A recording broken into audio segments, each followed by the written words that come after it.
Hello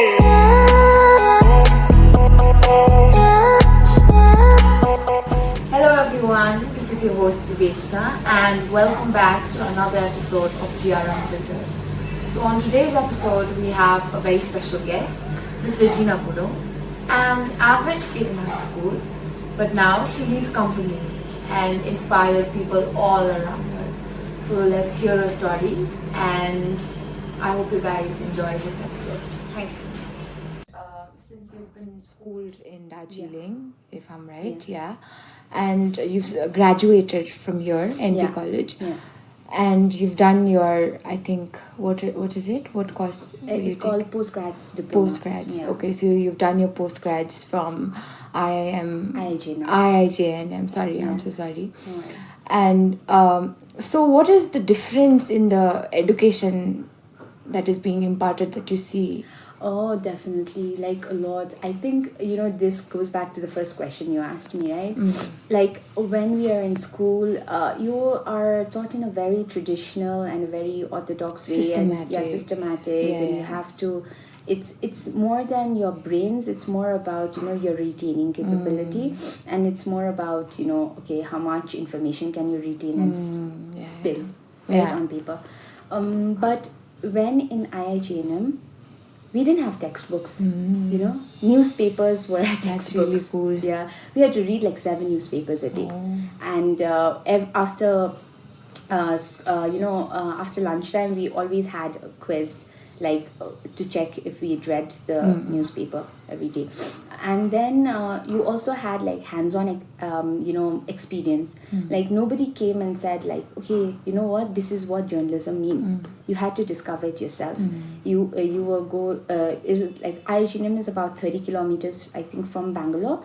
So they would take a bus and they would just drop you off at this corporation bus thing. And you had to go and look for stories, hunt for stories. And if you didn't come back with stories, oh my God, you failed.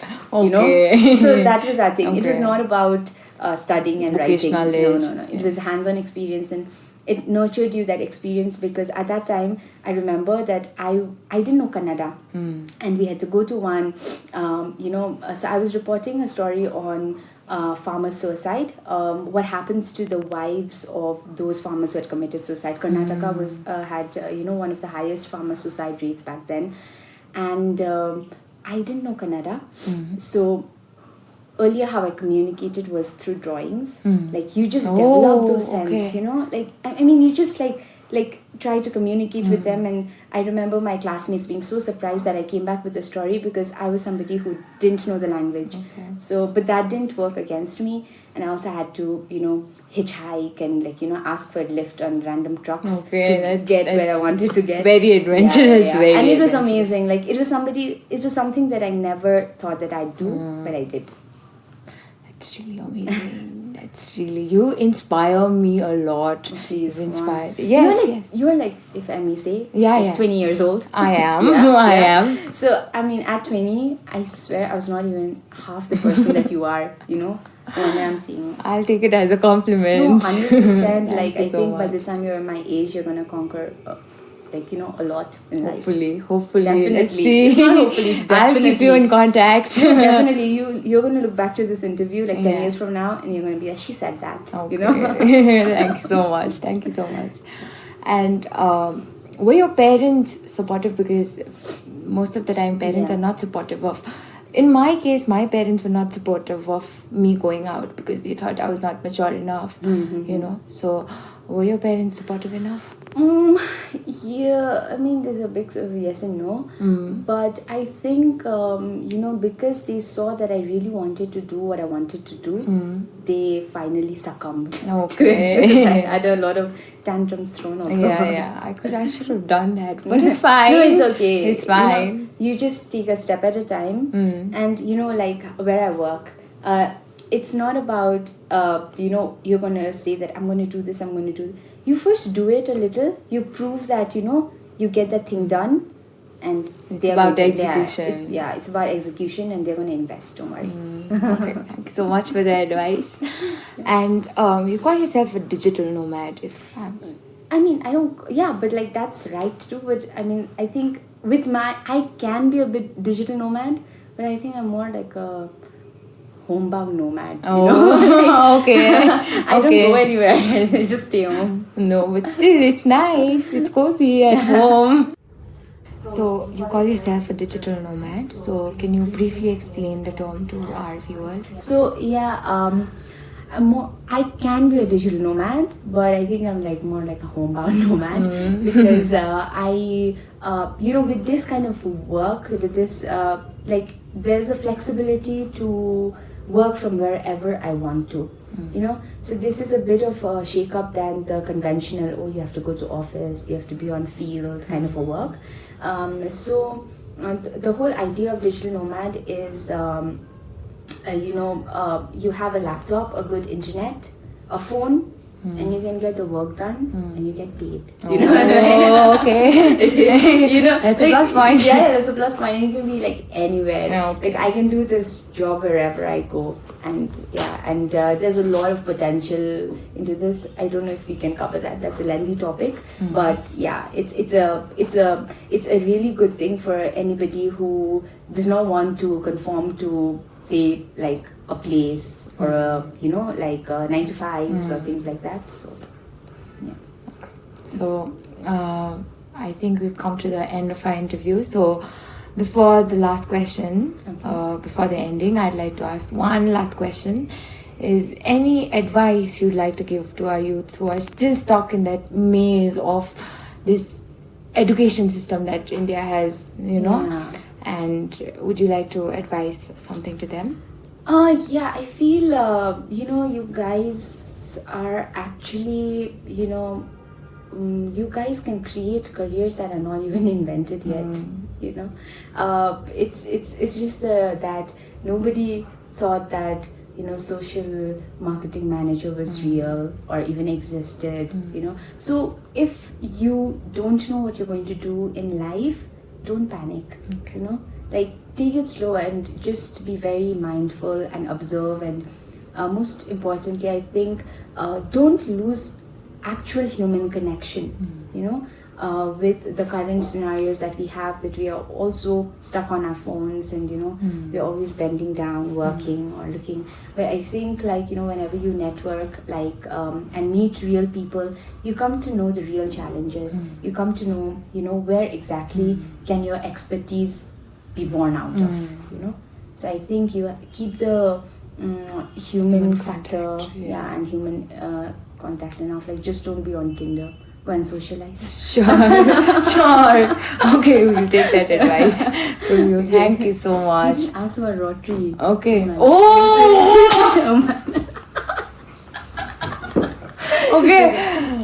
We can continue, right? Yeah. Okay. So, any other field that you're interested in, apart from the mainstream work that you do? Yeah, so what I do is, of course, I have my professional life out there where I mostly work for, I think, income, like stability, income, and all of those security nonsense.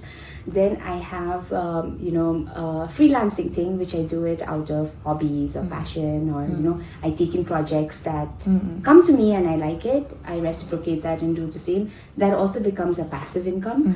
And third, what I do is I really love to serve society, in the sense that I just think that, like I said about the human connection, right? It's important to have that, because that way it keeps you grounded. No matter how the world may perceive you, you at the end of the day know your truth, because you are actually making difference in somebody else's lives. So I think during the weekends, during weekdays, yes, work, freelancing here and there.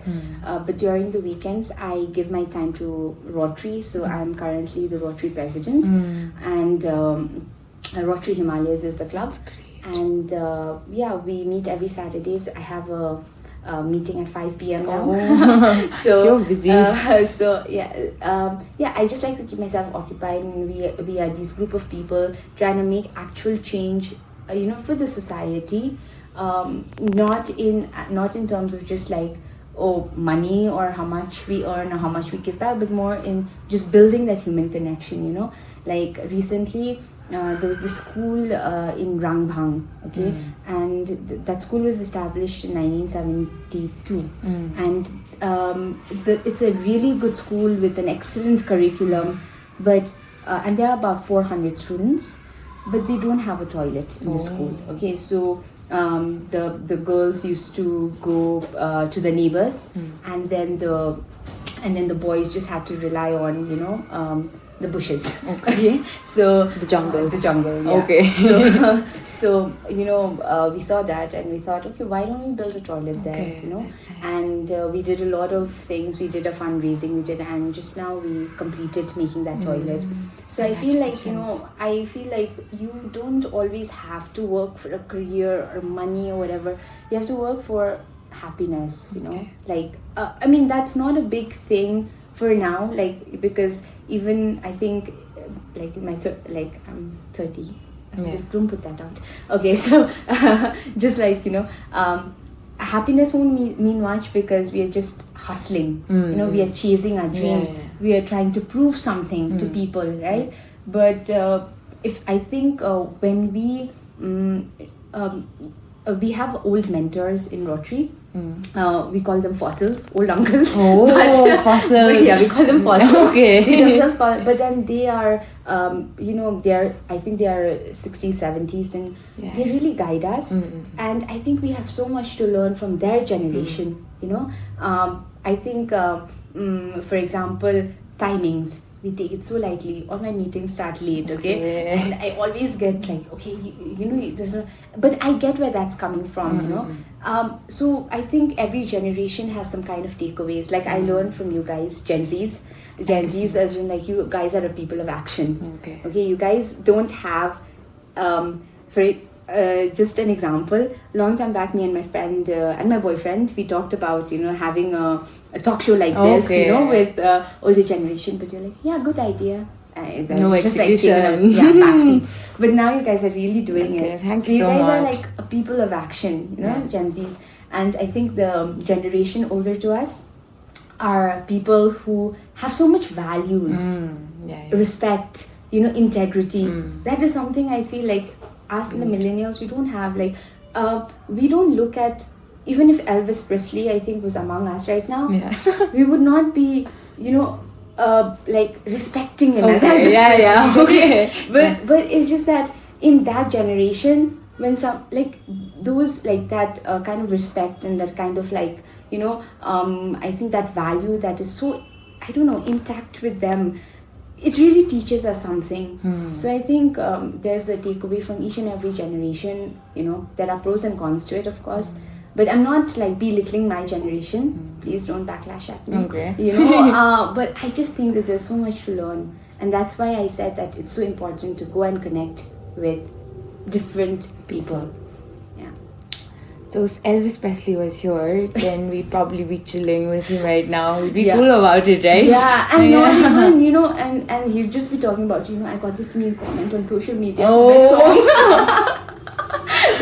Yeah, because he'd be in this generation. Yeah. So I think there could be a lot of pioneers among us. There are, not there could be, there are. You are a pioneer of something for sure. But you need to surround yourself with people who see that. One thing I read recently. So my uncle, one of the Rotary uncles, Lap uncle, gifted me a book. Okay, he gifted me a book just out of nowhere. I just read the book, and that's called the Almanac of Navalkant. Something I forgot the title, but it's called the Almanac. And out there, it's a really interesting book, and it said that you have to, surround yourself with people more successful than you. Okay, if you want to be successful, and if you want to be happy, you have to surround yourself with people more happier than you. Yeah, so I think that's a really good takeaway. It's a really good takeaway, definitely. Thank you so much for joining us. Thank you, Bivechna, and thank you, GR Records. And you guys are I swear, you guys already have this community that I wish, we had. before? Not just before, even now. Oh, I okay, just wish okay. we had this community. Okay. Which seeing you guys do, and like I was actually really shocked to know your ages, so much. and it kind of made me feel shy about it. But okay, you guys are doing amazing. So keep at it. Thank you so much. And if you need any help, I'm always there. yes, Yeah. sure. Yeah. And if you need something, then Yeah, I we need are a lot of things from there. you guys. Okay. I'm just kidding. Okay, we're Yeah. always there. Thank you so much. And we know that you are there as well. Yeah. So we'll be taking a lot of knowledge for our viewers as well today. So yeah, thank you so Thank much. you so much. Thank you so much for watching. Thank you. And don't forget to subscribe. So Subscribe. Teri Vitola. Teri Vitola. Namaste. Namaste.